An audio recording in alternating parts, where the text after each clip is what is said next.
والسابقون الأولون من المهاجرين والأنصار والذين اتبعوهم بإحسان رضي الله عنهم ورضوا عنه.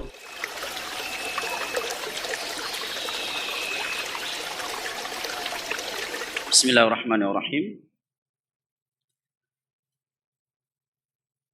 السلام عليكم ورحمة الله وبركاته. Alhamdulillah, wassalatu wassalamu ala rasulillah wa ala alihi wa sahbihi wa sallama tasliman katsira, amma ba'd.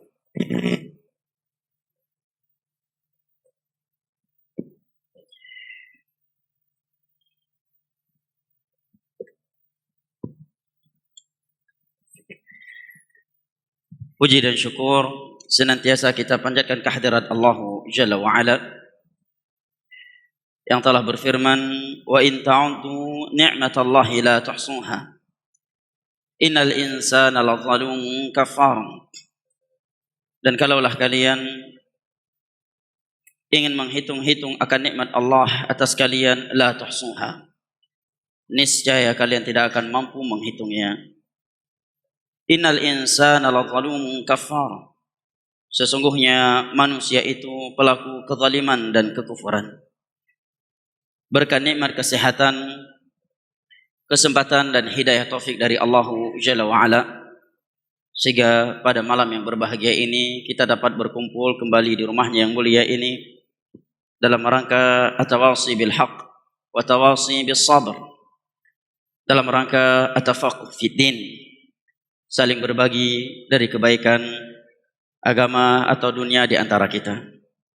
Maka kepada Allah Jalla wa'ala yang telah mengumpulkan kita di rumahnya yang mulia ini di malam yang berbahagia ini, kita memohon dan meminta dengan nama-namanya yang paling indah, dengan sifat-sifat yang paling maha tinggi, dan dengan namanya yang paling agung yang apabila Allah diminta dengannya Allah akan mengabulkan, sebagaimana ia telah mengumpulkan kita saat ini di rumahnya yang mulia ini, di kegiatan yang mulia ini, di atas undang-undang dasar kita, radhina billahi rabba wa bil islami dina wa bi Muhammadin sallallahu alaihi wasallam nabiyyan wa rasula, agar kembali mengumpulkan kita dan keluarga kita semua ma'an nabiyyin wasiddiqin wasyuhada'i wassalihin wa hasuna ulaika rafiqa, di dalam syurga firdausnya di hari kiamat kelak. Amin ya rabbal alamin.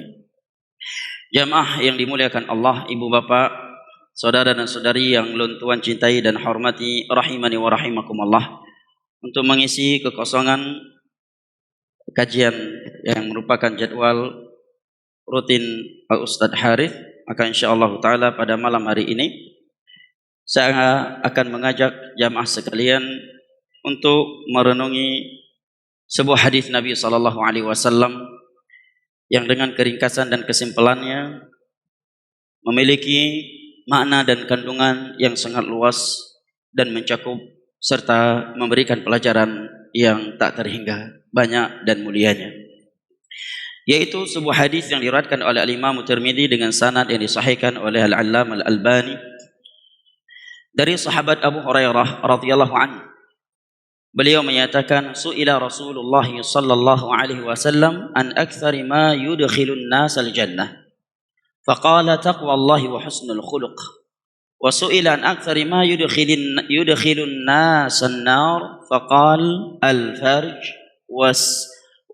الفم والفرج. Dari sahabat Abu Hurairah radhiyallahu anhu, beliau menyebutkan suatu hari Rasulullah sallallahu alaihi wasallam ditanya oleh seseorang dengan sebuah pertanyaan, wahai Rasulullah, amalan apakah yang memasukkan kebanyakan manusia ke dalam syurga?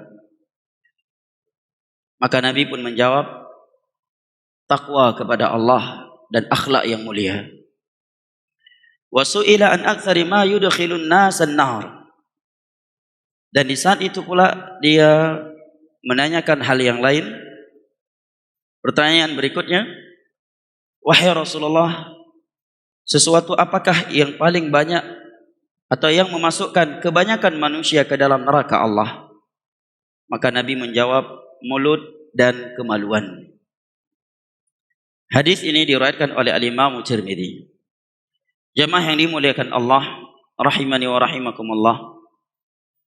Sekilas hadis Nabi sallallahu alaihi wasallam yang mulia ini mudah dihafal, mudah diingat terjemahannya dengan kata-katanya yang simple, susunan yang simple, ringkas, dan dengan kata-kata yang mudah untuk diingat.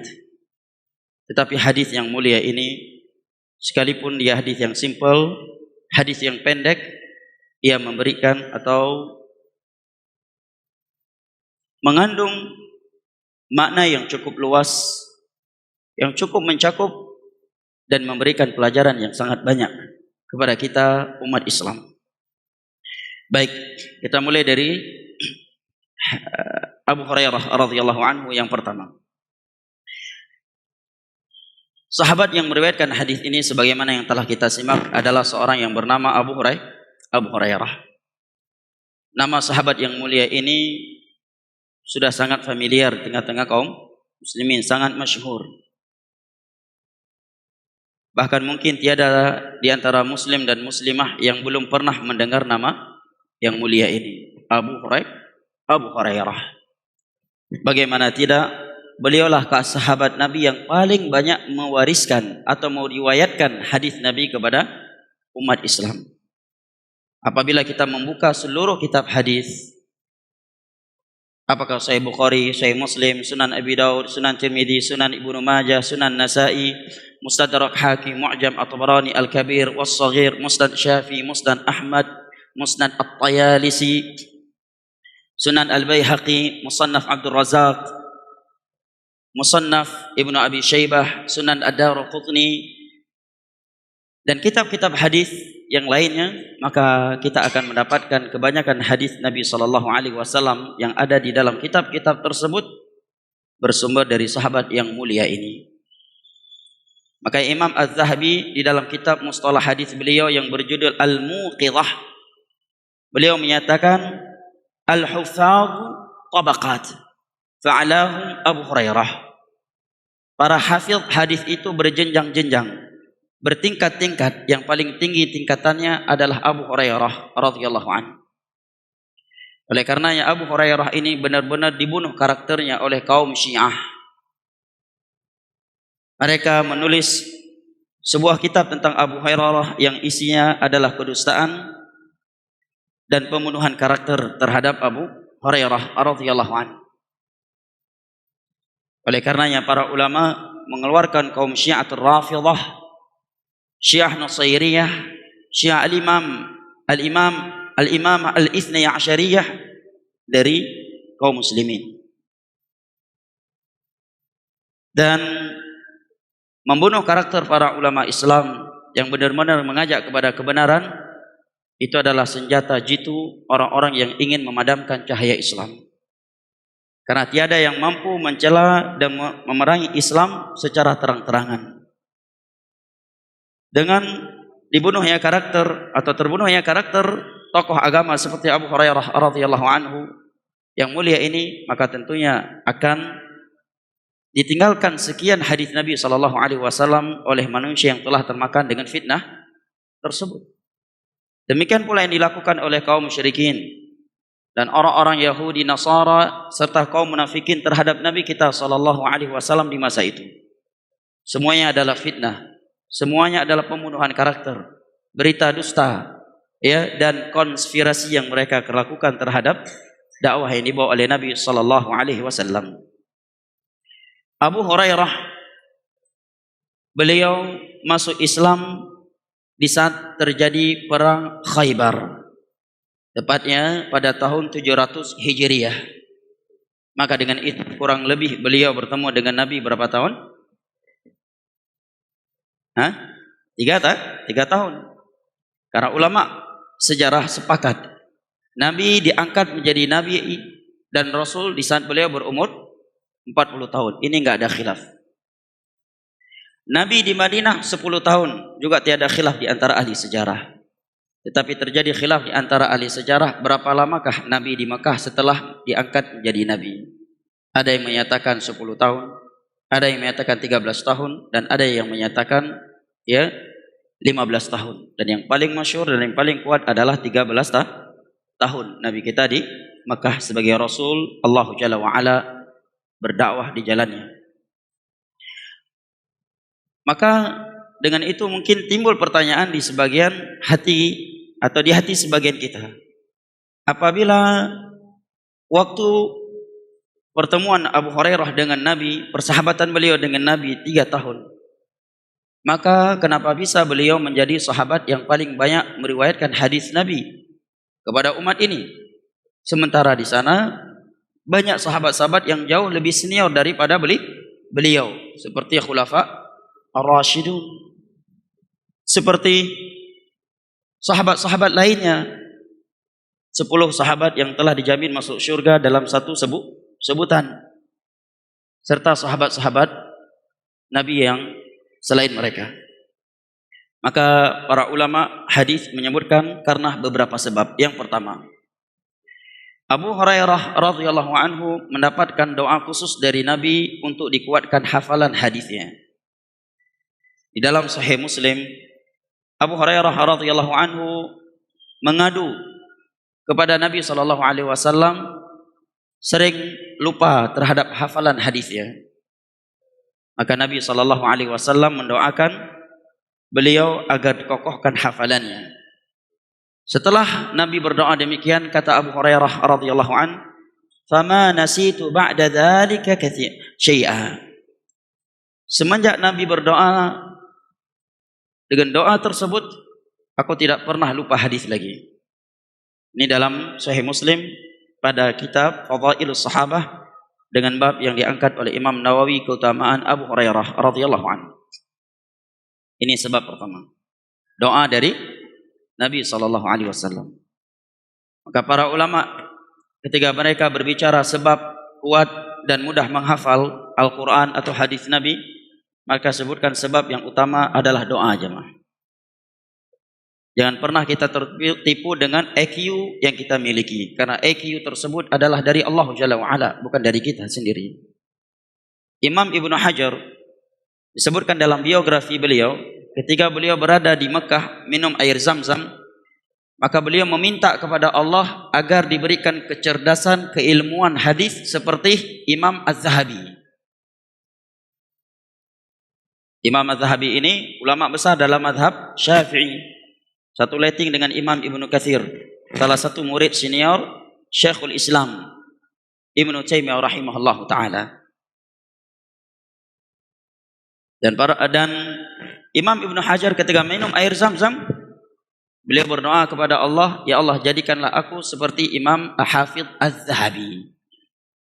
Tiada yang mampu mensahihkan atau membahas kesahihan dan kedhaifan hadis, terkhusus Kutubus Sittah, Sunan Tirmidzi, Sunan Ibnu Majah, Sunan Abi Daud, dengan melewati kitab-kitab hadis yang ditulis oleh Imam Zahabi. Tiada yang mampu. Ini Imam Az-Zahabi. Beliau pun meminta kepada Allah kecerdasan seperti Imam Az-Zahabi ketika minum air Zam-Zam. Dan kita tahu hadis Nabi tentang air Zam-Zam, ma'u Zam-Zam lima syuribalah. Manfaat air Zam-Zam sesuai dengan niat orang ketika meminumnya. Kalau ketika dia minum air Zam-Zam niatnya adalah kesembuhan, berharap kesembuhan, maka air Zam-Zam manfaatnya adalah kesembuhan. Maka setelah itu Al-Hafidh Ibnu Hajar menyebutkan beliau merasakan perubahan pada EQ kecerdasan beliau setelah hal tersebut. Ini menerangkan kepada kita bahwa doa merupakan silahul mu'min al-a'zam, senjata jitu seorang mukmin. Sebab yang kedua, Abu Hurairah radhiyallahu anhu menjadi sahabat Nabi yang paling banyak meriwayatkan hadis Nabi kepada umat Islam, sementara beliau bertemu dengan Nabi sallallahu alaihi wasallam hanya 3 tahun terakhir, adalah fokusnya beliau menuntut ilmu kepada Nabi dan sahabat-sahabat senior yang lebih duluan masuk Islam daripada beliau semenjak beliau masuk Islam. Sehingga seringkali beliau berada di Masjid Nabawi bersama Ahlus Suffah.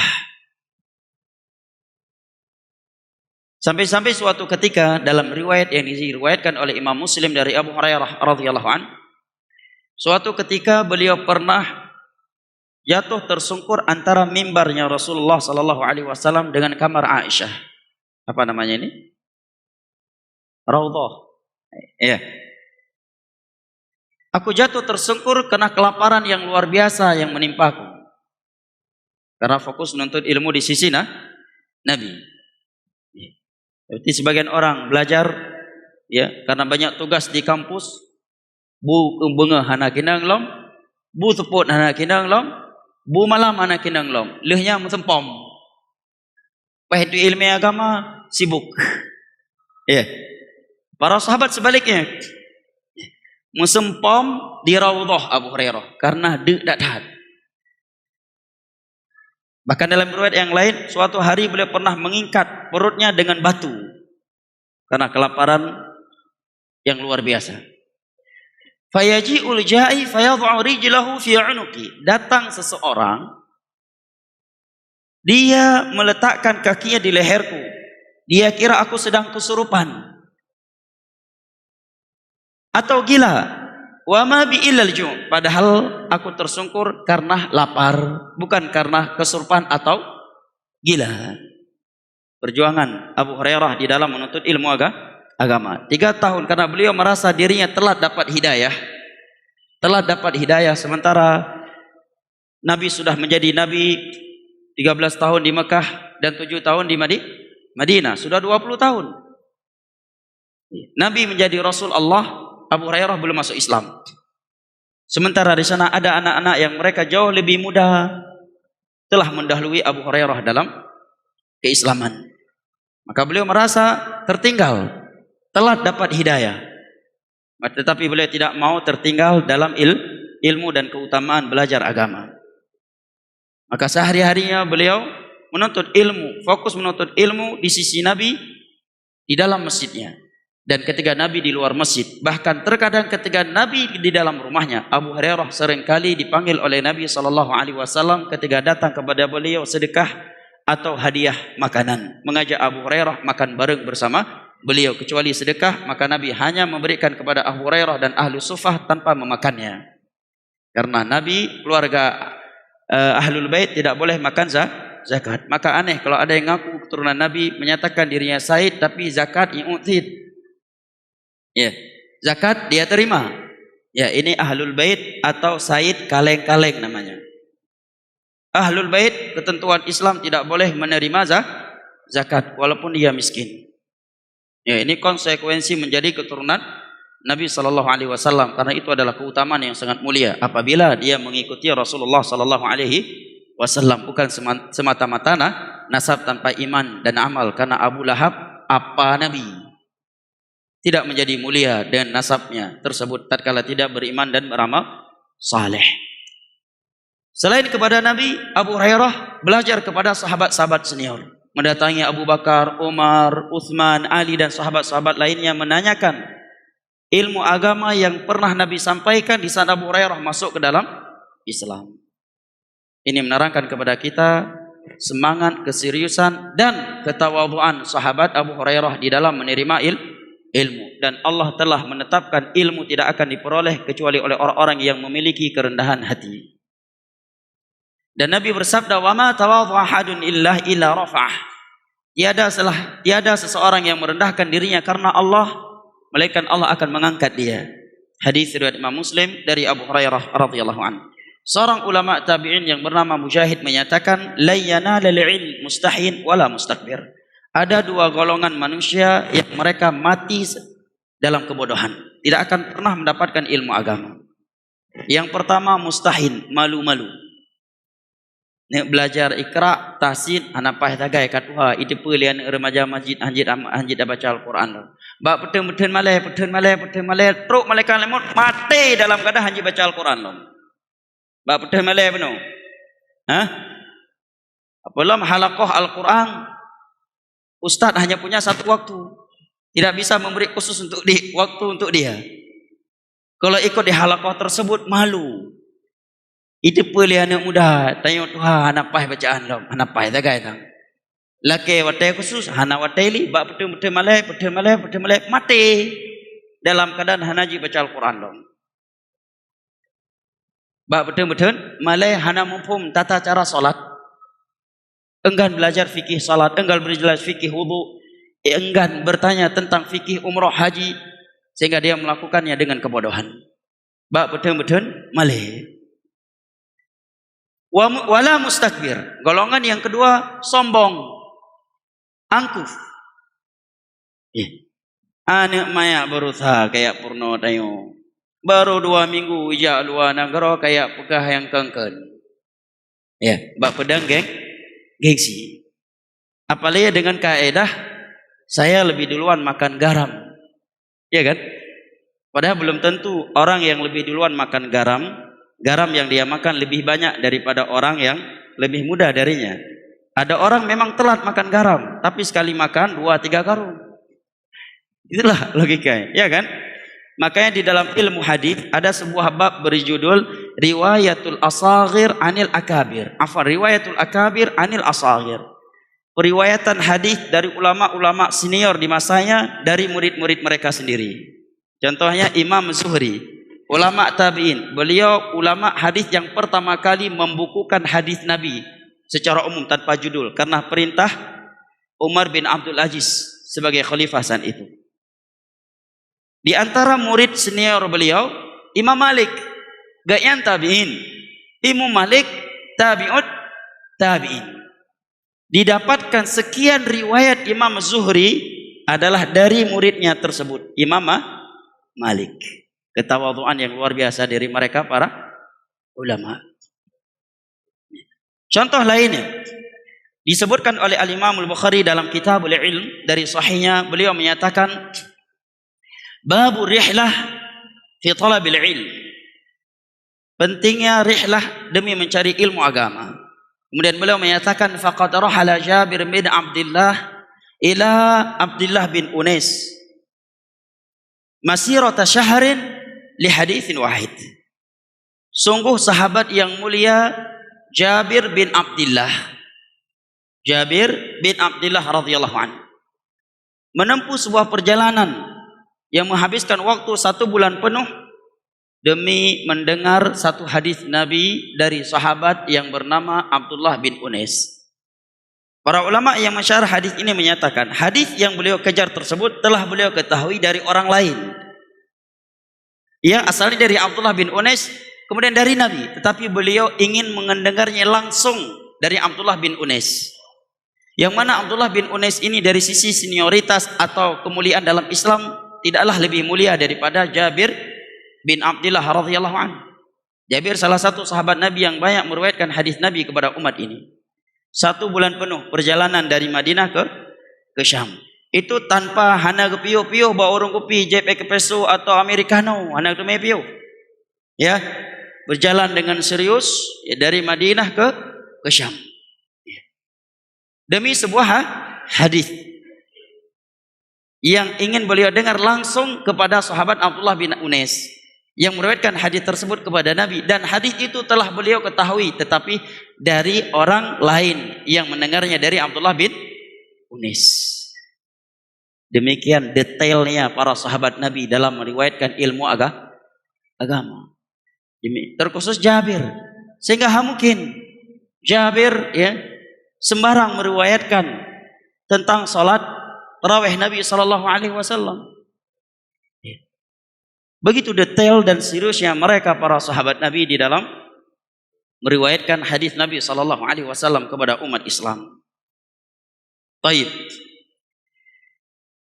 Abu Hurairah radhiyallahu anhu beliau berasal dari Yaman. Beliau masuk ke dalam Islam sebabnya adalah sahabat Nabi Tufail ad-Dawsi yang merupakan tokoh Yaman di kabilahnya yang telah masuk Islam duluan ketika beliau pergi ke Mekah dengan kondisi masih musyrik. Bertemu dengan Nabi ya di depan Ka'bah, tanpa sengaja dia mendengar Nabi membaca Al-Quran, kemudian kagum, kemudian mengejar Nabi sampai ke rumahnya dan menanyakan tentang Islam. Dia pun dapat hidayah setelah sebelumnya dia berusaha menjauh dan menutup telinganya dengan jari jemarinya agar tidak mendengar dakwah Nabi karena provokasi yang dilakukan oleh kaum musyrikin terhadapnya. Abu Hurairah radhiyallahu an, nama beliau bukanlah Abu Hurairah, atau terjadi kesilangan pendapat di kalangan ulama hadis yang berbicara tentang biografi ulama hadis. Kurang lebih kata Imam Ibnu Hajar ada 30 pendapat ulama hadis tentang nama Abu Hurairah. Paling masyhurnya adalah Abdullah dan Abdurrahman bin Sakhr. Dalam riwayat Imam Nasai disebutkan, Abu Hurairah menyatakan, dulu namaku di masa jahiliyah adalah Abdu Syamsin. Apa arti Abdu Syamsin? Hamba matahari. Kemudian Nabi merubahnya menjadi Abdullah. Hurairah artinya kucing kecil. Sebagian ulama menerangkan sebab Abu Hurairah diberi lakab dengan Abu Hurairah, bapaknya kucing, karena dahulunya beliau adalah orang yang sangat mencintai dan menyayangi seekor kucing yang bersamanya.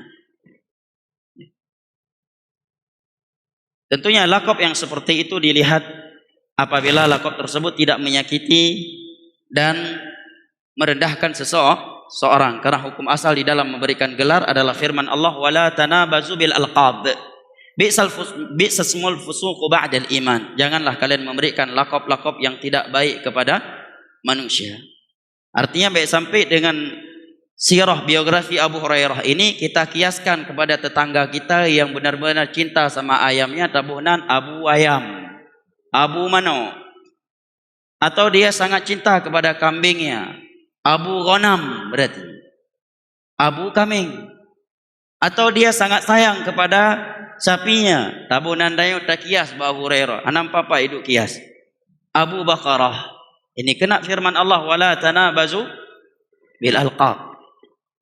Dan di antara mutiara pelajaran dalam biografi Abu Hurairah ini, jamaah dimuliakan Allah, begitu beliau masuk Islam, di antara orang yang pertama kali yang paling keras mengingkari dan menolak beliau adalah ibunda beliau sendiri. Ibu kandungnya adalah orang yang paling keras menolak Abu Hurairah. Dalam riwayat Al-Imam Al-Bukhari dalam kitabnya Al-Adabul Mufrad, Imam Bukhari punya kitab namanya Adabul Mufrad, hadis-hadis tentang adab, tapi syarat periwayatan hadis dalam Adabul Mufrad tidak seketat dalam Sahih Bukhari. Oleh karena Adabul Mufrad ada yang sahih, ada yang dhaif hadis yang ada di dalamnya. Beliau menyebutkan sebuah riwayat dari Abu Hurairah bahwa semenjak beliau masuk Islam, beliau sangat semangat mengajak ibunya masuk ke dalam Islam. Karena bakti seorang anak yang paling besar kepada orang tuanya adalah mengajak orang tuanya yang kafir kepada Islam. Mengajak orang tuanya yang masih berbuat syirik untuk kepada tauhid. Mengajak orang tuanya yang masih berbuat bid'ah kepada sunnah Rasulullah sallallahu alaihi wasallam. Orang tua yang masih melakukan berbagai maksiat kepada ketaatan kepada Allah Jalla wa Ala. Suatu ketika ibunya marah dan mengeluarkan kata-kata yang aku sangat membencinya terhadap Rasulullah. Artinya kata-kata celaan. Tetapi Abu Hurairah tidak mengulangi kembali kalimat tersebut. Sekedar beliau kinayahkan. Ini juga bentuk pemuliaannya Abu Hurairah kepada Nabi. Kata-kata yang saya sangat membencinya terhadap Nabi. Beliau tidak mengulangi lagi kata tersebut. Begitu tinggi adabnya para sahabat Nabi terhadap Nabi. Celaan orang lain saja terkadang tidak mereka sebutkan secara detailnya, karena kata-kata yang tidak tepat terhadap Nabi. Aku pun menangis, merasa sangat sedih karena dia telah mencela orang yang paling aku cintai di atas permukaan bumi, yaitu Rasulullah sallallahu alaihi wasallam. Makanya kalau ada orang yang menyatakan Nabi kalau hidup di Indonesia mungkin dia akan begini juga, akan nyuri jambu juga, mungkin Nabi akan begini, itu namanya munafik atau zindiq. Orang yang mencela Nabi ketetapan dalam Islam dipenggal lehernya. Pendapat mayoritas ulama Islam, orang yang mencela Nabi tidak diminta taubatnya, langsung dipenggal lehernya oleh penguasa. Beda dengan orang yang mencela Allah, boleh diminta taubatnya. Kalau dia menampakkan taubatnya, diterima taubatnya. Karena Allah Maha Pengampun lagi Maha Pengasih. Sementara Nabi, beliau telah meninggal. Tiada tempat lagi dia bisa meminta maaf kepada Nabi seperti orang yang masih hidup di masa Nabi. Demikian diterangkan oleh Syekh Muhammad bin Shalih Al-Utsaimin dalam Syarah Al-Arba'in. Maka untuk mengucapkan atau menisbatkan sesuatu kepada Nabi, hendaknya kita harus berpikir 1000 kali sebelum mengeluarkan statement berkaitan Rasulullah sallallahu alaihi wasallam. Karena beliau bukan manusia biasa. Beliau makhluk yang paling mulia di sisi Allah. Lebih mulia Nabi kita daripada Jibril alaihi salam. Malaikat yang paling agung di sisi Allah. Tiada makhluk yang lebih mulia dari makhluk yang diciptakan oleh Allah daripada Nabi kita sallallahu alaihi wasallam. Yang mencela Nabi, menyatakan Nabi kalau hidup di Indonesia mungkin akan curi jambu, akan begini, itu munafik nama dia. Walaupun dipanggil Gus, dipanggil Pak Kiai, Pak Ustadz, dia munafik, dia zindiq. Zindiq. Berani mencela Nabi sallallahu alaihi wasallam. Maka Abu Hurairah begitu mendengar ibunya mencela Nabi, beliau langsung keluar menemui Nabi dan berkata, "Ya Rasul, ud'a ummi." Ya Rasulullah, ud'a Allah an yahdiya ummi. Wahai Rasulullah, nemu doa tiat ba Allah beri hidayah ke maklum. Wahai Rasulullah, tolong doakan kepada Allah agar Allah memberikan hidayahnya kepada ibuku. Maka Rasulullah pun langsung berdoa, Allah mahdi umma Abi Hurairah. Ya Allah, berikan hidayahmu kepada ibundanya Abu Hurairah. Maka kata Abu Hurairah, faraja'tu mustabshiran bida'wati Nabi sallallahu alaihi wasallam. Aku pun langsung pulang ke rumah dengan hati yang sangat optimis bahwa Allah akan mengabulkan doa Nabi-Nya sallallahu alaihi wasallam. Begitu aku berada di depan pintu, mengetok pintu rumahku, aku mendengar suara air orang yang mandi. Dan tidak lama kemudian ibuku membuka pintu dan mengucapkan asyhadu an la ilaha illallah wa anna Muhammadan Rasulullah. Dan suara air orang mandi tadi adalah mandinya ibu beliau karena masuk Islam. Maka hari tersebut adalah hari yang sangat membahagiakan diri, kata Abu Hurairah. Dan di antara mutiara pelajaran dari biografi Abu Hurairah, jamaah yang muliakan Allah, beliau tidak melaksanakan ibadah haji kecuali setelah ibunya meninggal. Kini bayangkan jemaah. Padahal beliau mendapatkan masa haji Nabi. Kan beliau masuk Islam tahun 700 Hijriah. Nabi kita melakukan haji wada 80 hari sebelum beliau wafat di tahun 10 Hijriah.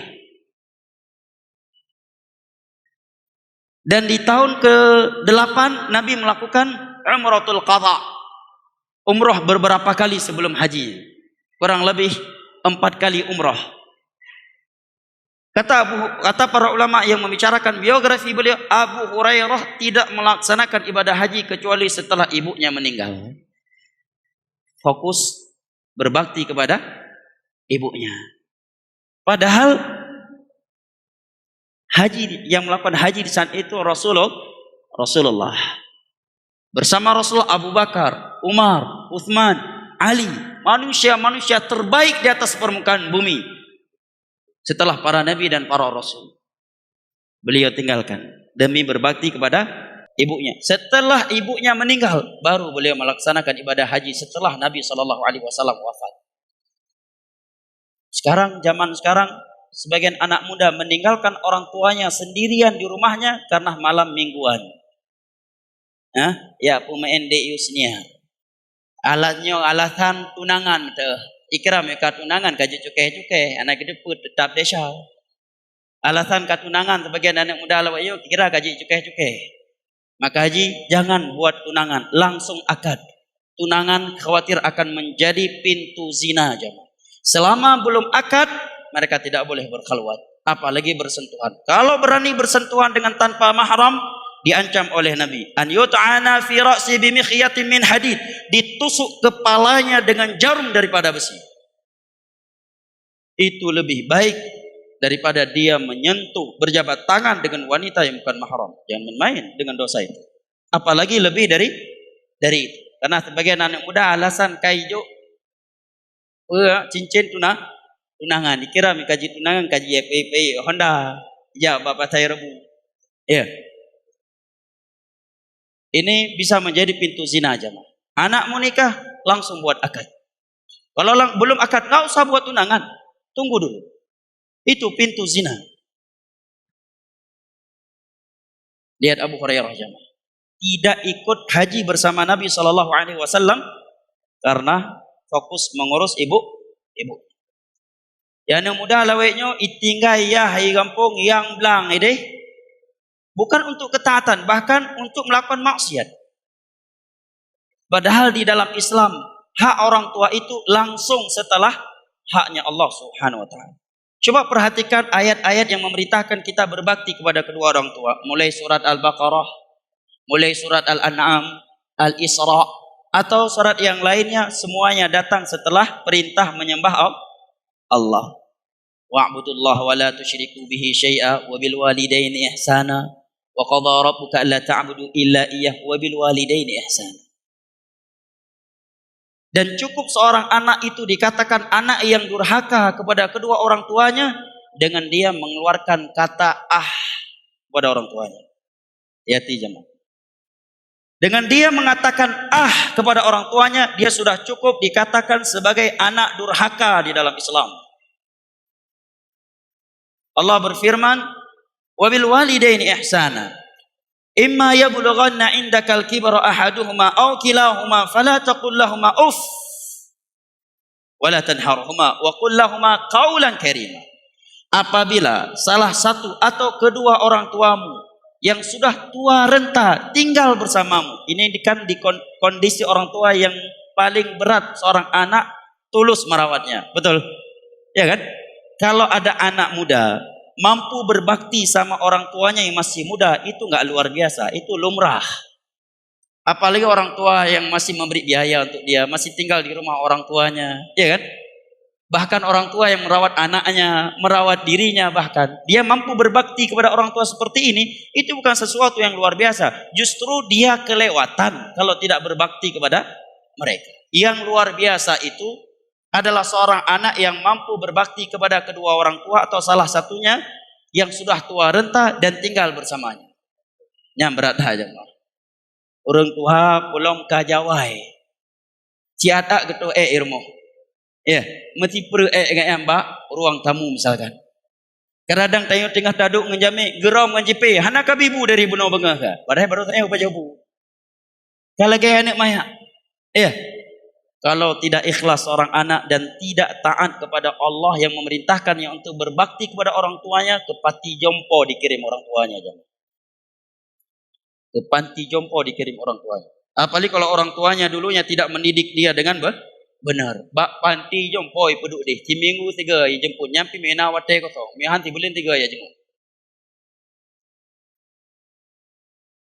Nah, apabila kedua orang tuamu, kata Allah, sudah tua renta dan tinggal bersamamu, makan dengan biaya kita.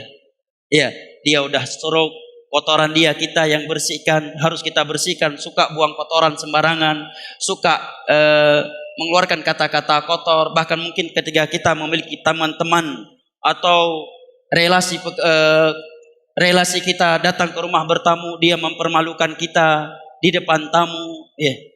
Di situ akan diuji oleh Allah seorang anak. Mampu enggak dia menahan mulutnya untuk tidak mengeluarkan kata kepada orang tuanya, apalagi lebih dari itu. Matang hanjut. Bakal hai kamu boleh tiat. Padahal tak yo melebu ke. Jeun apa? Bet tagai itu bid'ah. Ulah anak muda lawanya hana akhlak. Lagi hana ni kada long tinggal kamu tiadan heuy. Ne preh le tiad hai. Nak muda lewenya.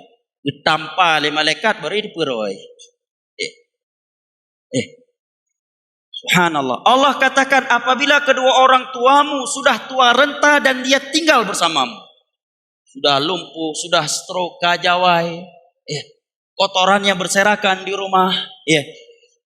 Apalagi mungkin istri kita enggak cocok sama ibu kita.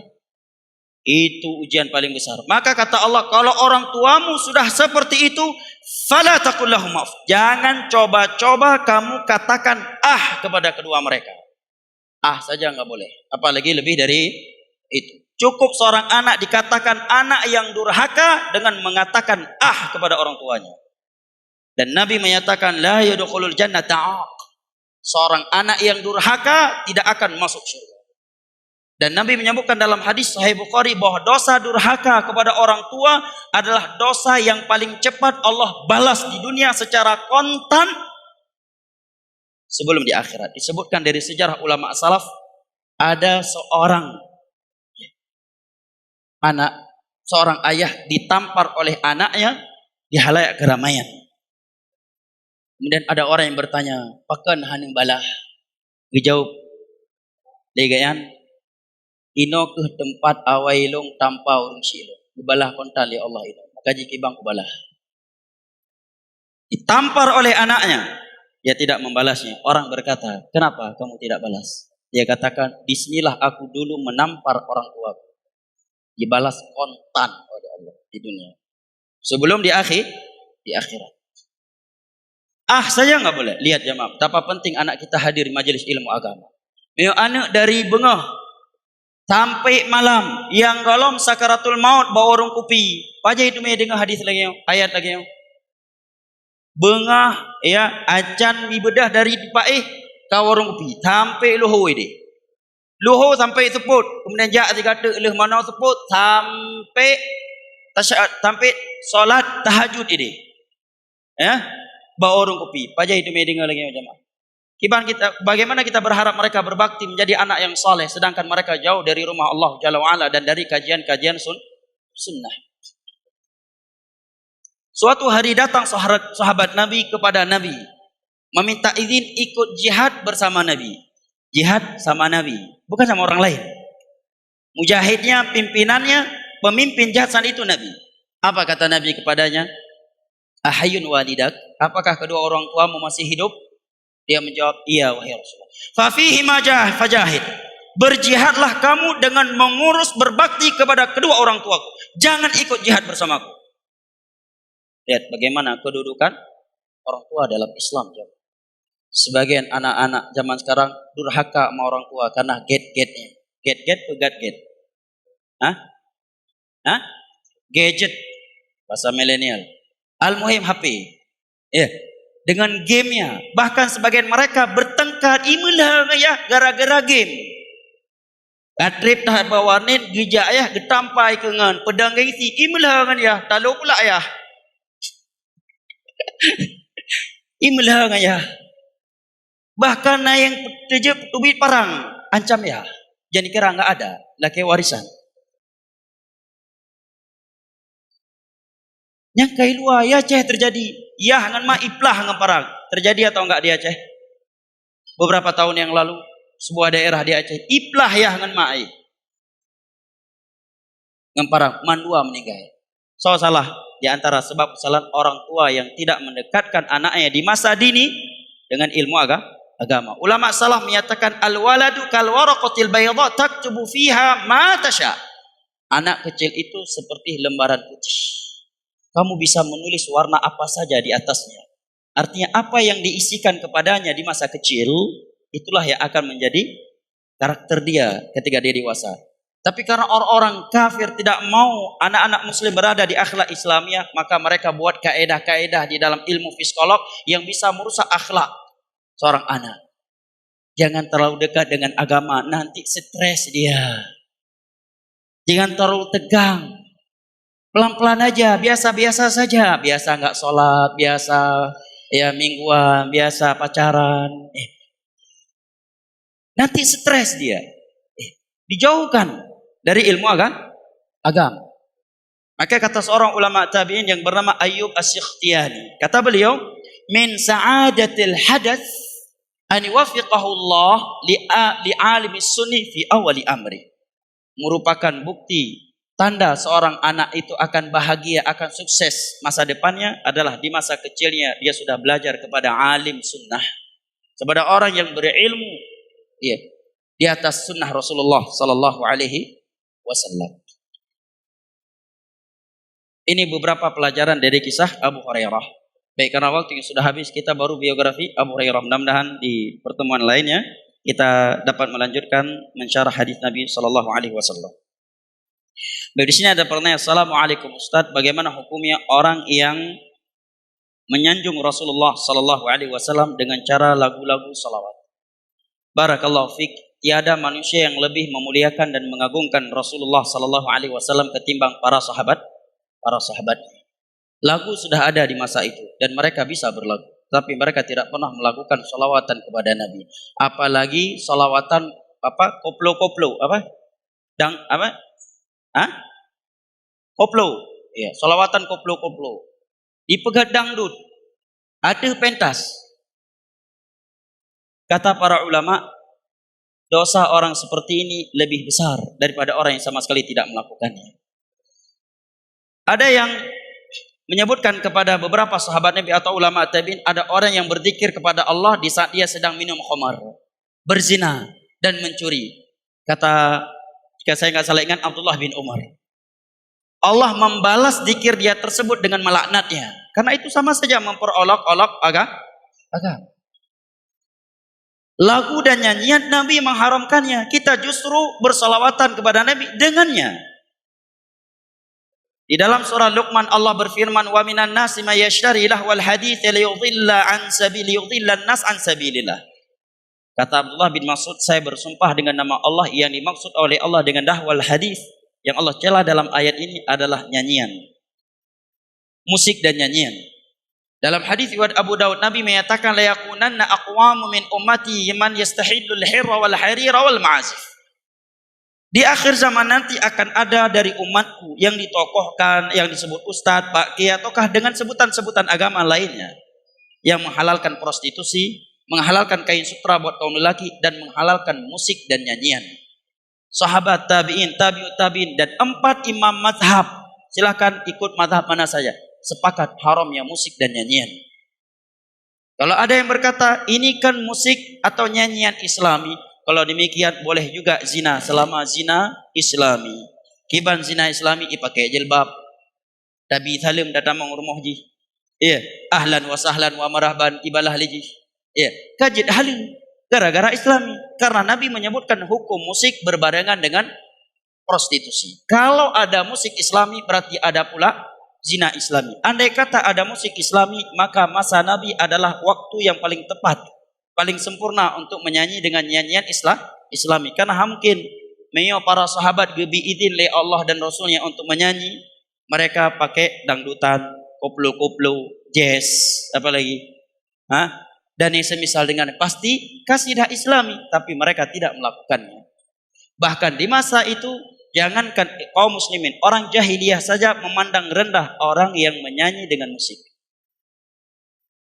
Nah, bagaimana mungkin seorang berselawat kepada Nabi dengan cara seperti ini? Imam Syafi'i keluar dari Baghdad karena model manusia seperti ini.